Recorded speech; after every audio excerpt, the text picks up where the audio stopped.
Good morning.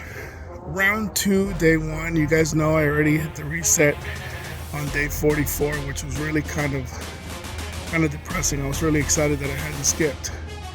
But nonetheless, life got in the way. I had to skip and we reset the counter. So here's my day one. We're gonna go for it again. We're falling forward. We're failing forward, right? 365 days. We're gonna start again. Day one. See you guys soon. Round two, day one. There was an internal conversation happening in my brain today about why am I doing this? I already know that I failed once.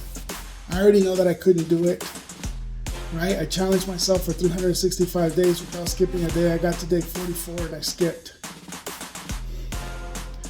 And so the little voice in my mind had a little bit of a stronger sense to it because it kept reminding me that I already failed. And I think it's important to note that that wasn't a failure. That was just my first attempt. And I had to switch the way I was thinking or the way I was hearing my voice. I had to encounter that conversation and remind myself that that was my first attempt. I reminded myself that the light bulb was not invented on the first attempt. When Edison was asked, how did he feel after failing 10,000 times on trying to build a light bulb? At what point did he realize he wasn't going to quit? He said, I never failed. I just attempted to build a light bulb 10,000 times and discovered 10,000 ways that you cannot build a light bulb. And eventually I found the one way that you can. And that was kind of what was going through my mind today. That was my first attempt at 365 days without skipping a day. Today I started my second attempt at 365 days without skipping a day. The other thing that I thought about a lot today is that I kept asking myself, why not set an easier goal? Why not just say, let's run every other day? For 365 days, we'll run every other day. And the thing is that if you set a goal that doesn't push you, a goal that doesn't seem like it's undoable, unachievable, then you're not challenging yourself, you're not growing.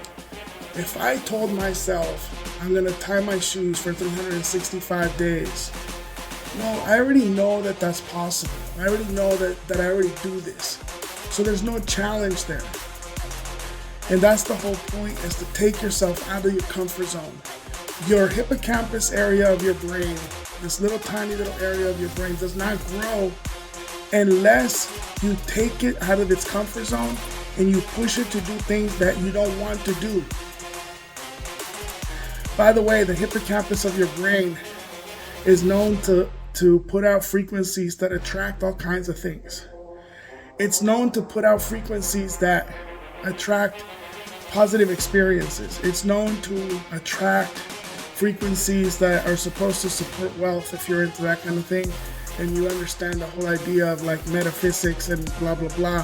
Well, the hippocampus is associated with wealth building, happiness, joy, successful ways of thinking, positivity. There's so many things that this little tiny part of your brain triggers inside of your brain. The list is endless. And the crazy thing is that it doesn't grow unless you challenge it to do things that it doesn't want to do. That is the only way you can get your hippocampus to grow. So when you're challenging yourself, you have to challenge yourself to do things that you don't think are possible. I'll let you think about that. Thank you so much for following. I look forward to you witnessing my journey and me being able to tell you how I accomplished 365 days of running without any days off. Take care.